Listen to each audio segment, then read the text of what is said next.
বাসর করতে গিয়ে বরের কোমরের রগ বাঁকা হয়ে যাওয়ায় তেল মালিশ করছে নববধূ। দর্শক, বিস্তারিত জানতে চাইবো বরের কাছ থেকে। তো ভাই, আপনি এই বিয়ে করার পর বাসরে ঢুকলেন, এখন আপনার এই অবস্থা হলো কিভাবে? আর কইন না ভাই, কত শখ করে যে বিয়ে করছি। বিয়ের আগে কত স্বপ্ন ছিল। সিনেমা দেখছি, সিনেমায় কত নায়ক নায়িকা কত কিছু করে, বাসর করে ফুলশুটিতে, কিন্তু আমার ভাগ্যে আর হইল না রে। ও ভাই যখনই মনে করেন বোর কাছাকাছি গেছি, ঠিক মনে করেন এই যে নেলদারার উপর দিয়ে রকটা মনে করেন কস খেয়ে গেছে। একটু টলাতে টলাতে টলাতে ভাই, তারপরে মনে করেন নতুন বউ। আজকে যদি এরকম দুর্ঘটনা হয়, এই বউ কি আমার থাকবো কোন? সুখে দুঃখে তো এই যে ফুলে গেছে, দাদা। ও দাদা, ও ভাই, আচ্ছা ভাই, ভাই আপনি কি একটু সোজা হয়ে বসতে পারবেন? একটু ধরেন ধরেন। হ্যাঁ,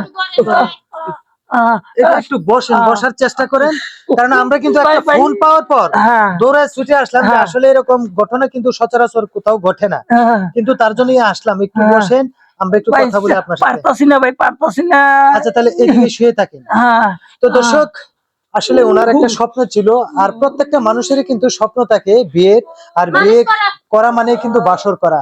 বাসরে কিন্তু অনেক কিছু হয়, এই স্বপ্নটা নিয়ে কিন্তু বিয়েটা করছিল। তো দর্শক, আমরা এখন চলে যাব নববধূর কাছে। তো ভাবি, আজকে যে পরিস্থিতিটা দেখতেছেন, এটার কারণ তো মোটামুটি আপনি জানেন, এর কারণটা কি বলেন তো? এখন কি বলবো, সে ছোট থেকে বিয়ের স্বপ্ন দেখে বড় হয়েছি, বান্ধবীদের বিয়ে হয়েছে, কতই না স্বপ্ন এগুলো।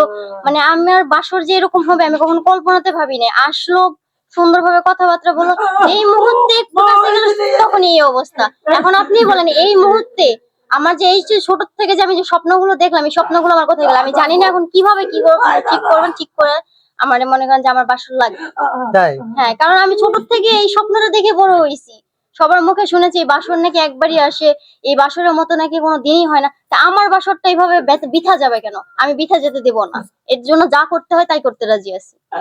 তো দর্শক, আসলে নববধূর যে কথাটা হলো, যে তারও একটা স্বপ্ন ছিল, সে বিয়ে করবে, বাসর করবে, আর বাসরটা কিন্তু তার আশেপাশে যে বন্ধু বান্ধবী আছে তারাও করছে, সে কিন্তু অনেক কিছু এক্সপিরিয়েন্স নিয়েছে, কিন্তু আজকের যে পরিস্থিতি সেটা সে মানতেছে না, যে করে হোক সে বাসর করবে।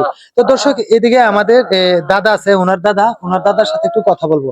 আচ্ছা দাদা, ওনার যে কোমরে এরকম ভাবে কোমরের যে রোগটা বাঁকা হয়ে গেল হঠাৎ করে, এটার কারণ কি? এটা কি আগে কোনো সমস্যা ছিল? আগের সমস্যা মনে করেন এটা হঠাৎ হয়ে গেছে, পরে আগে চিকিৎসা ছিল, পরে মেডিকেলে নিছি, চিকিৎসা করাইতেছি, আর ভিতরে যে হঠাৎ এই যে ভালো ভেতর বিয়ে শাদী করাই দিছি, বাসরে যে আমরা দুইজনে করে মিলাই দিছি। এই অবস্থা তারপর বলতে পারি দেখিস কি হয়েছে।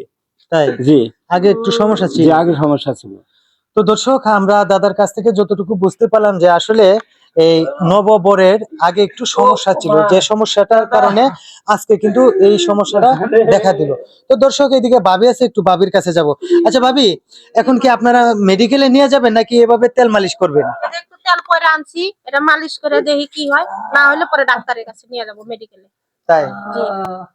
তো দর্শক, আমাদের এই ভিডিওটা বানানোর একটাই উদ্দেশ্য ছিল, সেটা হলো যে আসলে অনেকেই সচরাচর যদি বডি ফিটনেসের প্রবলেম থাকে বা শারীরিক প্রবলেম থাকে, তাহলে কিন্তু এরকম শুধু বাসর গড়েই না, যে কোনো কর্মস্থলেই কিন্তু এরকম শারীরিক অসুস্থতা দেখা দিতে পারে। আর তাই বলে যে আপনারা মন নরম করে বা দুর্বল হয়ে হুটহাট করে কিছু করে ফেলবেন, এরকম সিদ্ধান্ত কখনোই নেবেন না।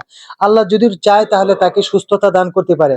আর উনি যে সিদ্ধান্তটা নিছে, যে করে হোক আজকে বাসর করতে হবে, এরকম কঠোর হওয়া যাবে না। এর কারণে একটাই, সেটা হলো প্রত্যেকটা পরিস্থিতিরই মোকাবেলা করা আমাদের দরকার। আর যদি আমরা মনোবল হারিয়ে ফেলি, তাহলে কিন্তু পরিস্থিতির মোকাবেলা করা কখনোই সম্ভব না। দর্শক, আমাদের ভিডিওটা যদি আপনাদের কাছে ভালো লেগে থাকে, তাহলে অবশ্যই লাইক কমেন্ট শেয়ার করে আমাদের পাশে থাকবেন। ধন্যবাদ সবাইকে।